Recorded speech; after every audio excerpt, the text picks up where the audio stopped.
Good morning. Good morning. Thank you. That was a great response. Am I on? No. No, I'm not. I'm just talking loud.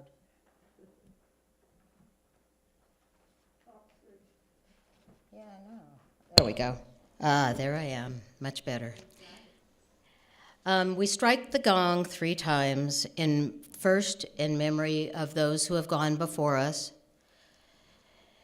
second in memory of those who are here today, and third for those who are yet to come. Please rise as you are able and join us in singing our opening hymn, Bring Many Names, which is number 23 in your hymnal.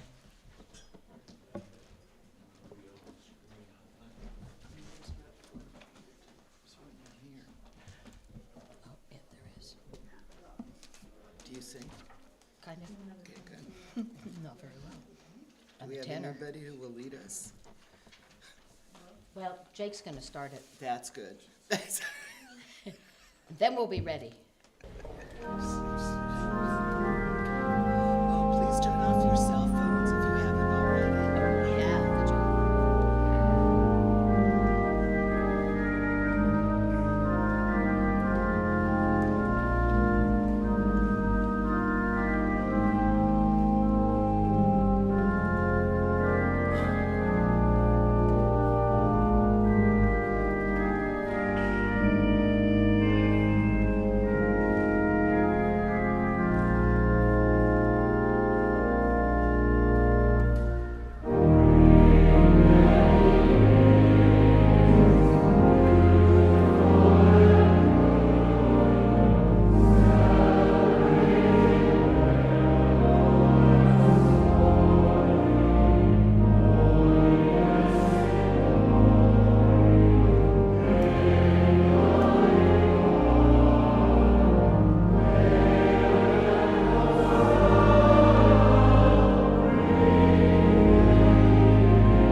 Excellent. Yeah, good job.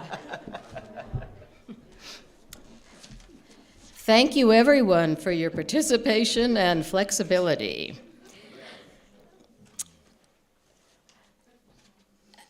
I'd like to welcome you all to the Umpqua Unitarian Universalist congregation.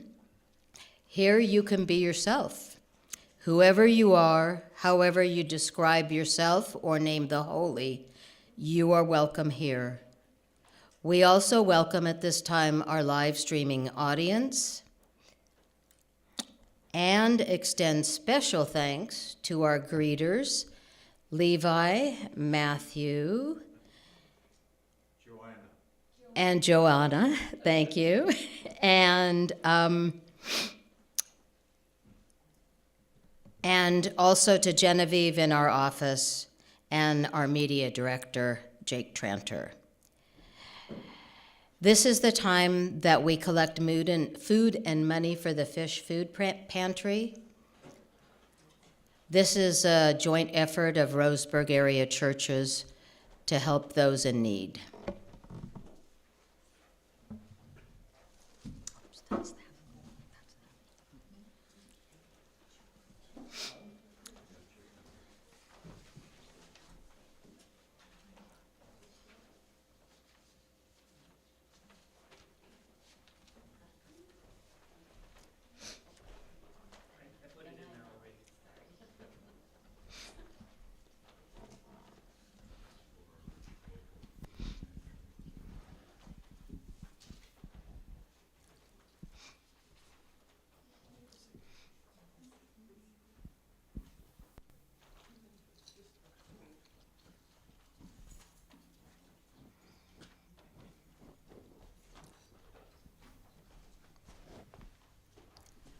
Thank you for your contributions.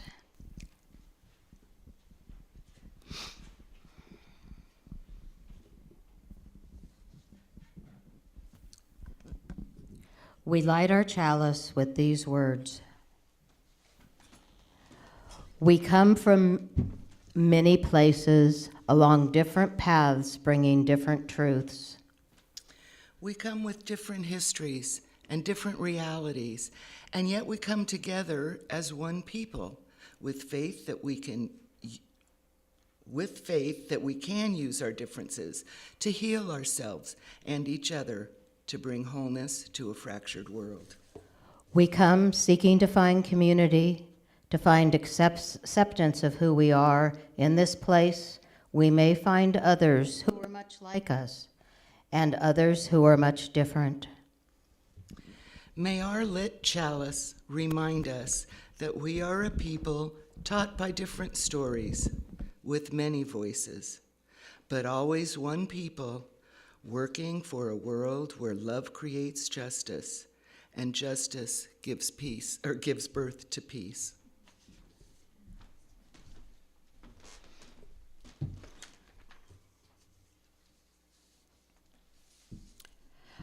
Our opening words are by Michael Hennon.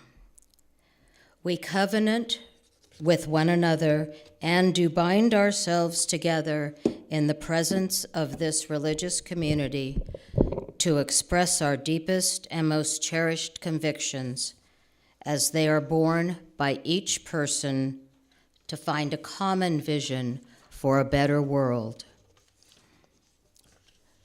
To seek the life of the Spirit as it is known by each person, choosing with reverence its name, and to walk together in the way of truth and love as it is shown to us and to all people in word and in deed. Please rise as you're able and join in singing our second hymn, As Long as I Have Breath. Dance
Now is the time that we sing our children downstairs.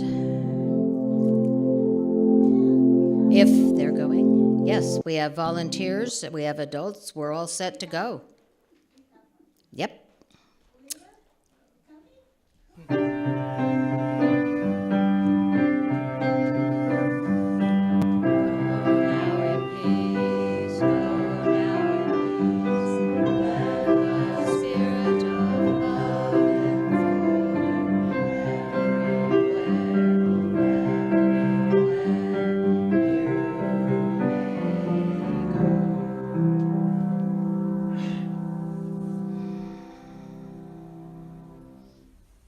At this time in the service, we share joys and concerns with spoken or silent candle lighting. Those of you who'd like to light a candle, please form a line to my right.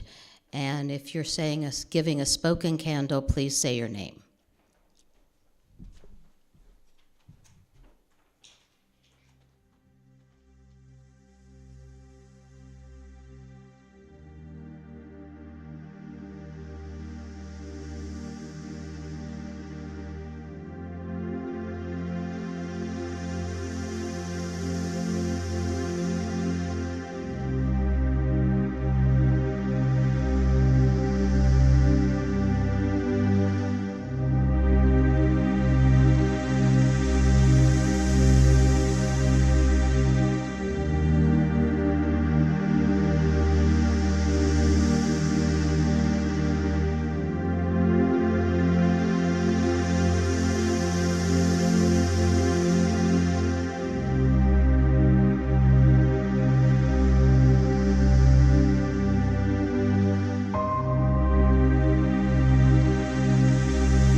Now is the time for our church offering.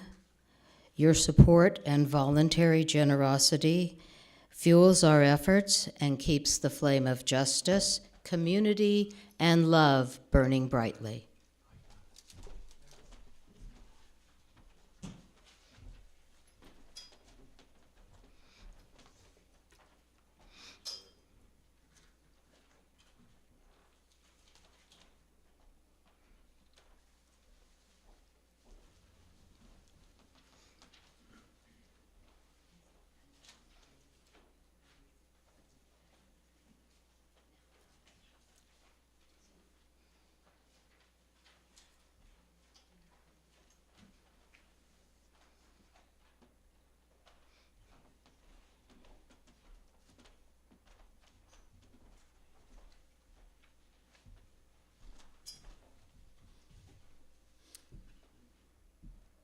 These gifts are received in grateful appreciation. May we be committed to using these gifts to make a difference in the world and in our community.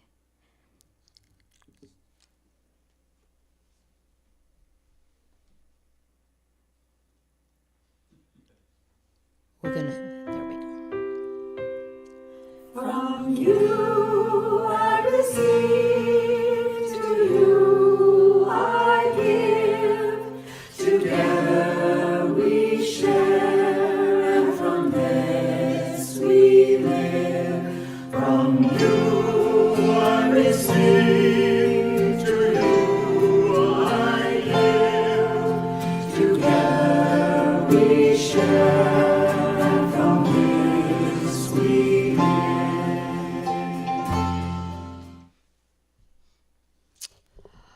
Our sermon today is presented by Reverend Anne Clare.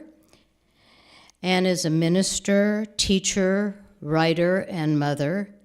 Throughout her life, Anne has been involved in children's education, starting as a Girl Scout, working with intellectually challenged children, and then on to teaching swimming to special education preschoolers, and clearly showed a passion for working with children. She followed her head rather than her heart and studied business at UC Berkeley and Cal Poly, San Luis Obispo, where she earned her business degree. She then followed her father into real estate appraisal business, where she succeeded in growing her bank account more than her spirit. It was about that same time that she discovered Unitarian Universalism. Her religious roots are Roman Catholic. Her spiritual roots are eternally interconnected with you and me and all of us. Her spiritual path found Unitarian Universalism about 30 years ago. Anne's daughters attended religious education classes at First Church in Portland, where Anne served on the Auction Committee and RE Committee. Anne studied New Thought, earning her minister's license in 2000. Her ministry work began in memorial service work. She currently substitute teaches at schools serving immigrant and refugee students. Today, Anne will be sharing her thoughts on being true to oneself.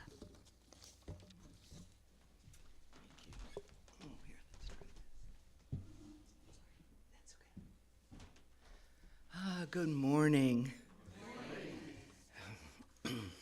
Oops. Oh, thank you. It is so good to be here.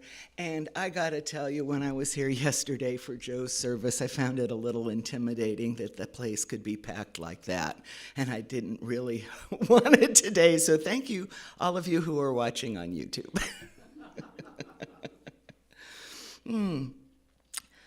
Buddha said 3 things cannot hide for long: the sun, the moon, and the truth. Now, Buddha also said, do not expect the truth to prevail in all situations. So when we go looking for a path to find our own truth, it can take us in different directions. It's a very challenging UU principle, I found. The challenge to find some truth and some meaning.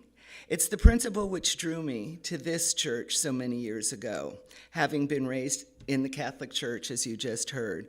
But by the time I left for Berkeley, my parents had begun to abandon that faith, which gave me unspoken permission to go searching for what I truly could believe in, something I could hold true, because I wanted a truth, some truth, please, a truth, to guide my conscience, to give me a light to guide my moral decision-making.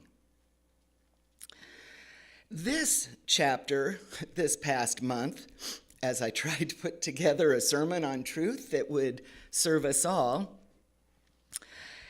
it took me to a scientific community, a lot of scientific writing, and thinking I thought, this is all going to be beyond my comprehension. But I read over and over until I had a basic understanding of thermodynamics and quantum mechanics and some of that physics. So this time, my search, I have to say, took on a life of its own, or for you, a sermon of its own today. As I sat down to write, I found myself in uncharted territory and wound up with a tapestry. What I will share today is woven from parts of the original sermon I thought I would share about a journey to truth, and what I found when I introduced myself very heavily into science, something I have avoided pretty much my entire life. My review of scripture and philosophical writing and that introduction to quantum entanglement, which I will explain soon, all brought me happily to the same conclusion. Before I start, though, I'd like to know, do you all know why scuba divers fall backwards off the boat? Because if they fell forward, they'd still be in the boat.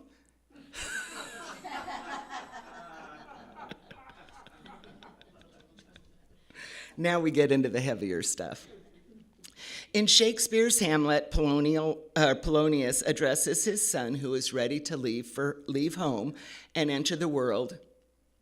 Polonius offers his son such advice as never a borrower nor a lender be, something my parents really drilled into their 6 children, and to thy own self be true.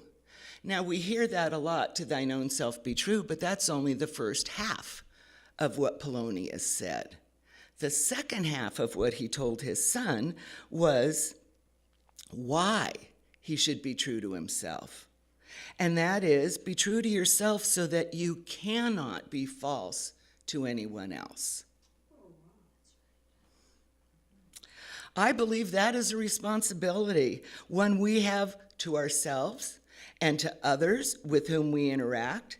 It's just one way that we respect the inherent worth and dignity of ourselves and each other when we know and we trust in and we live by our values. Emerson wrote that every violation of the truth is not only a sort of suicide in the liar, but is a stab at the health of human society. And how do we see stabbing at society with lies played out today? How about some of those conspiracy theories? Conspiracy theories like this: the Royal Canadian Mounted Police, the RCMP, using shoulder-launched lasers, bouncing them off Russian satellites. One of them caused the corpse of JFK Jr. to reanimate, and he's now living in Oregon, just outside Canby, where he's raising hops. Now, if you'd never heard that before, it's probably because I just made it up. But it's not just big lies or alternative facts that are a violation of our truth. I ask you to consider perhaps the most often told lie. the one we hear most every day, the one we probably speak most every day, and it's only 2 words. I'm fine. Those just 2 words can be a stab at the health of human society because the interdependent web of life is not sustained on lies.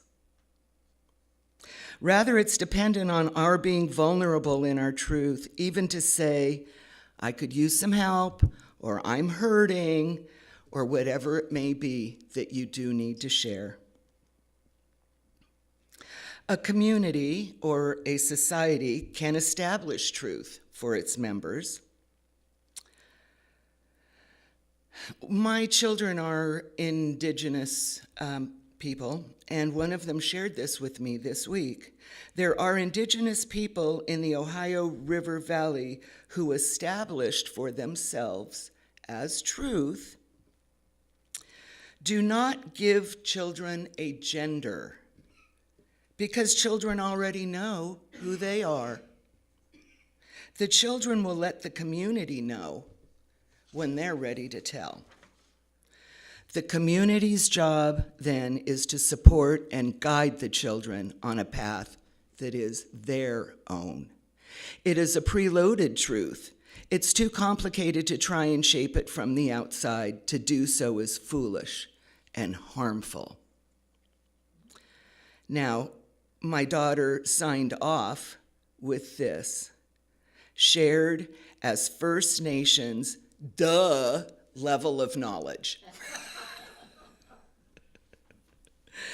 According to the Gospel of Thomas, Jesus said, do not tell lies and do not do what you hate, for all things are plain in the sight of heaven.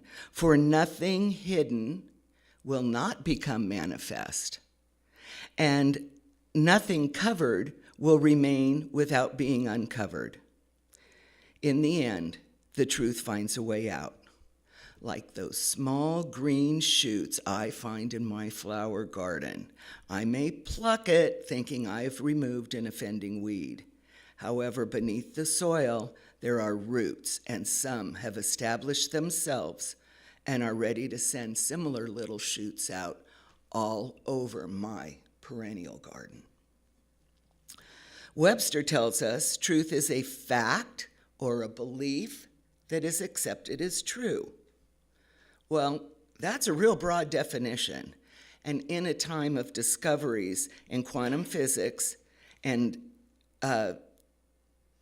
living with alternative facts, and this is where my investigation into my truth took me to science. Articles from LiveScience.com, Popular Mechanics, and Scientific American, magazines to which I have never subscribed, they grabbed my attention, and I kept reading until I understood at least most of what I read. And if anybody listening is a physicist, please have patience. I'm a neophyte in the field of quantum physics, and my understanding is pedestrian at best. Quantum entanglement is a term that had not yet been coined when Einstein observed it. What he called it was a spooky action at a distance. Now, if Albert Einstein could not come up with a better description or an explanation for what he was observing than something a little spooky, that alone made me wonder, what do we really know? So I went down a rabbit hole. And my curiosity was so piqued. Today, someone like me may call teeny tiny bits, acting like we don't expect they would. That's quantum entanglement. And one teeny tiny little bit over here can affect a teeny tiny bit over here. But what we've discovered, and what Einstein called scary, was that one bit over here didn't just affect this, it could be replicated. So now we have two identical things at the same time. And what has happened in recent years is it's no longer one little teeny tiny bit, but a group of molecules can be observed here, and the exact same thing here at the same time. That's what I said. She's looking like this. So I read it again, I looked at the pictures, and I read it again, and I thought, wow, now there's a call to what is true and what am I going to believe. I've heard talk about we're in a matrix. I've heard talk that there is a God. I've heard talk that all our answers are out there. And I come up with something a little different. But first, I do want to, I'm sorry, I skipped one little thing I wanted to share. If we think of ripples in the water, and as the ripples go out, if you put your hand in a ripple over here, and so you are affecting the molecules here, of course you're going to affect them over there. And that's what started the study of this, but they're now looking at it on the tiniest of quantum levels. In the quantum field, science can now replicate this, and in two places at one time. So if I can be in two places in one time, which one is reality? Are they both reality? Are neither reality? And that led me to Schrodinger's cat. And I decided his name is Max, because we're friends now, and he is neither alive nor dead. However, he does hold a truth. We, like the particles that the scientists are finding can be duplicated, are also just groups of particles. I think that truth evolves with knowledge, just like the science is evolving. We will find new truths, and finding a way then to bring them in and have them work with what we already know, or to change what we think we already know because of what we're learning. Do you trust your own experience? Do you believe that's what will reveal truth? Will your senses reveal truth? Do most of you rely on your own inner wisdom? Jesus said, I shall give you what no eye has seen, and what no ear has heard, and what no hand has touched, and what has never occurred to the human mind. That's an invitation to look, to endeavor, to know there's always more to know. 25 years ago, I started my ministerial studies in New Thought. I met Reverend Jody Stevenson at a book blessing and book launch for a book called Chocolate for the Woman's Soul. It was patterned after the Chicken Soup for the Soul series, and it was a book of 77 stories, inspirational stories by women for women. Reverend Jody was a friend and spiritual advisor to the author, Kay Allenbaugh, and I had been working as Kay's speech coach, preparing her for a national book tour. I had not yet been introduced to Reverend Jody when she addressed the party and blessed the book publication. And as she spoke, my inner voice was not an echo, but whatever is the opposite of an echo coming first. Every word out of Reverend Jody's mouth came out of my brain first. So I'd never had that happen before and really wanted to meet this person. And I did go up and introduced myself. And I told her about that, about what happened. And she asked me, if you knew you were going to die tomorrow, what would you tell your children tonight? Well, I didn't even hesitate. I said, I'd tell my children everything they need to know is already inside them. Well, Jody took aback, and said, I have asked seatmates on planes that question for 20 years, and you're the first one to give me back my own answer. I think we need to talk. That led to me going into classes that she was going to teach, and 3 years later, I ended up with my ministerial license. I still hold that all I need to know, I can find within me. I know my truth when I discover it. I know truth when I experience it. Somerset Maugham wrote, the fact that a great many people believe something is no guarantee of its truth. And we see that happening today. It's you who determines your truth. And how do we do that? Donna tells us almost every time she's up here, follow your heart, follow the light in your heart. It is right here. I'm going to lead us in a meditation before I want to offer a call to action from one of my favorite Unitarians, Ralph Waldo Emerson, who said, the greatest homage to truth is to use it. What I'd like to do now, we've got some meditation music, and I'd like everybody, please, to just take a breath and let that go. Some of it was heavy, at least for me.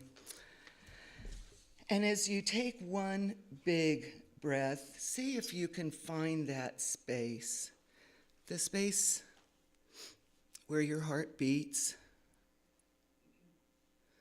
the space where your wisdom is anchored.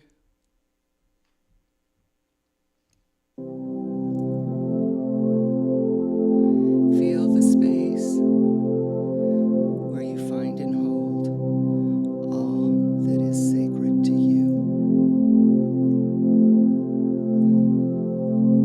Feel the space and honor it. Let us, in silence, listen to our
Wow, thank you, Reverend Ant.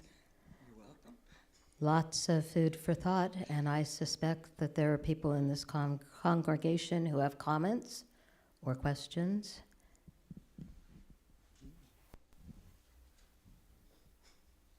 Too much science? I did realize it was going to cause a lot of thought, because that's where I have spent the last couple of weeks while I was working on this. There you go. I'll start it. All of my life, since I was really young, I've had a way of knowing things that were going to happen, or knowing things as they're happening, but I'm not really connected to them, and of finding things. And it's not like a sometime thing. The most recent example would be yesterday when I took JC home and kind of talked her into a nap. And then I left and I went to the other end of the house and promptly fell asleep on her nap. My phone was turned off and it was a great distance away. And within just a couple of minutes of each other, there were 2 messages on my phone about being somewhere. And I was sound asleep. And I woke up absolutely knowing, with no doubt. I walked to my phone, and within 3 to 5 minutes of having gotten the calls, I returned calls and said we would be there. And that always feels like such a mystery to me.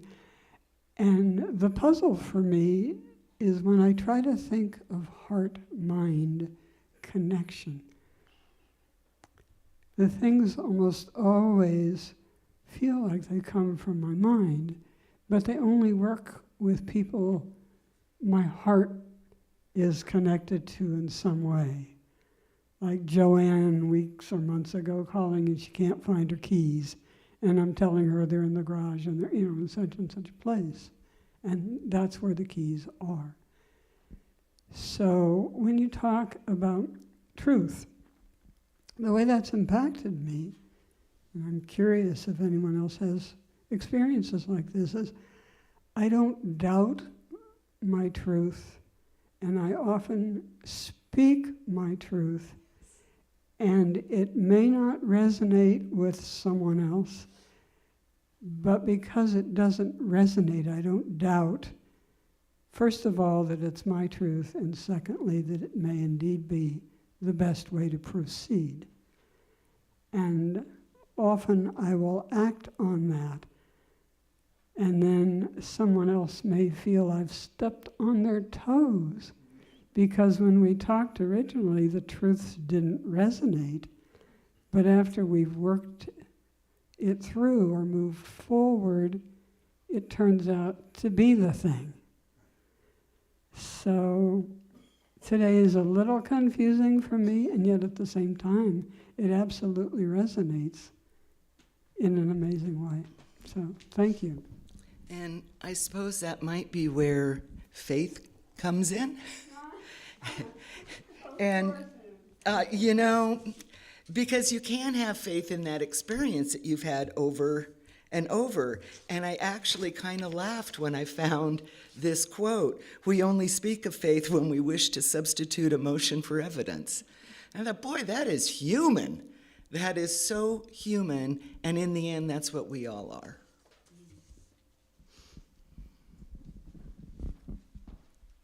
I want to say that was beautiful, and I think that a lot of the time I forget to just look inside on how many problems I have right now and how they can be solved, or maybe just give it time or don't think about it. And I think about them all the time because and I just keep going and I keep going, but I just don't stop. I don't stop to just think for a second and breathe. So when you say looking inside to find truth, I think about stopping and hearing what is going on in the world instead of just running. The same daughter who offered me the wisdom. Oh, now I just lost it. I'm sorry. It will come right back to me. Oh, she asked me, she was wanting to make a decision. She said, what would you do? And it was a big decision. She was talking about leaving her partner a couple weeks ago. And I said, I'd take a shower. And she said, but what would you do? And I said, I'd take a shower and I'd stay in there a long time. And then I'd come out, and whatever I thought was my decision, my body would tell me immediately if I believed that or not. Do you ever, you make a decision, you go, yeah, that's really not the one, or pick this one or that one, you pick that one, you go, you do know if you slow down and listen. And she's still with her partner.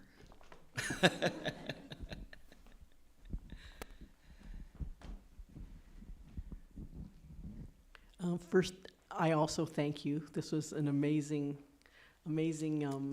heartfelt, science and heart, talk together. What really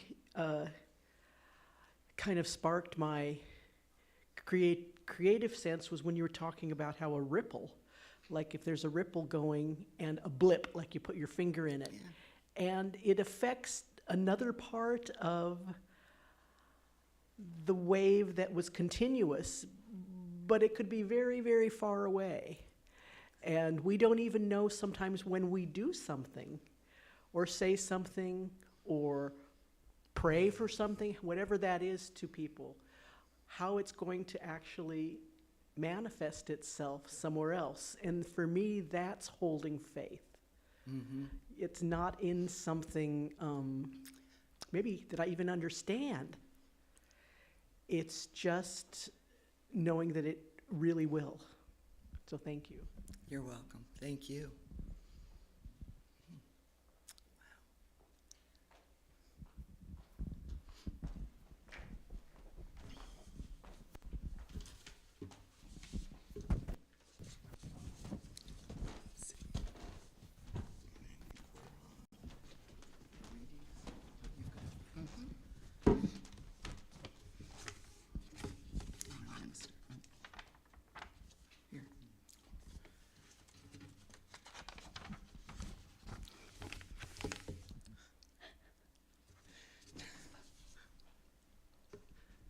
Oh, we did that one. We're there. No, we're not. No, we're not. Okay. We're singing the hymn. Oh, And then that's we're good. doing Then and while you sing the hymn, I will find the red words. Okay. Please rise. Please rise as you're able, and we'll sing our closing hymn, To Thine Own Self Be True. No, that's not right. It's Hymn number 300, Yeah, with heart and mind.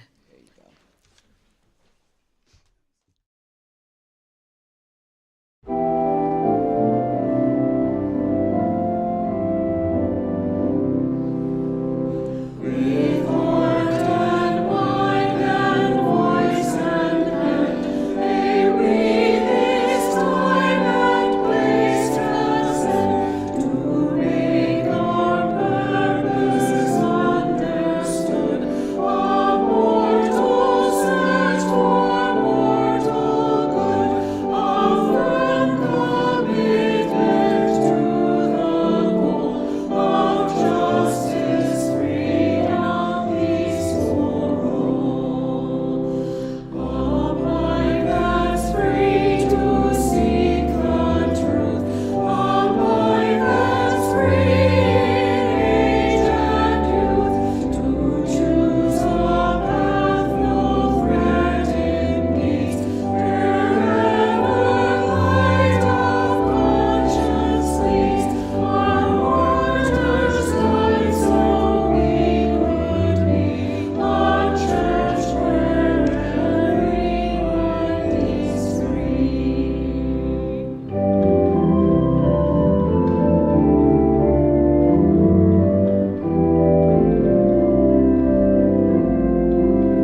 Wild Geese by Mary Oliver. You do not have to be good.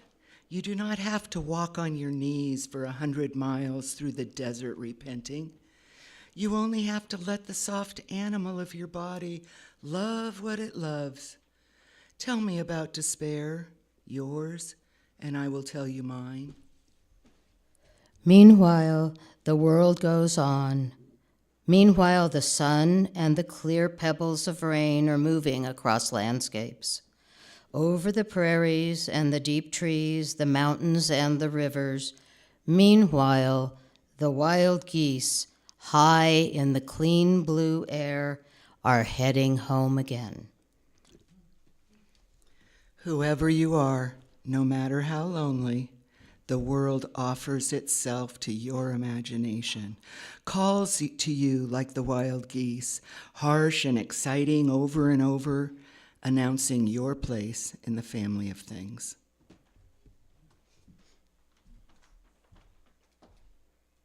Please remain standing as we sing our closing hymn.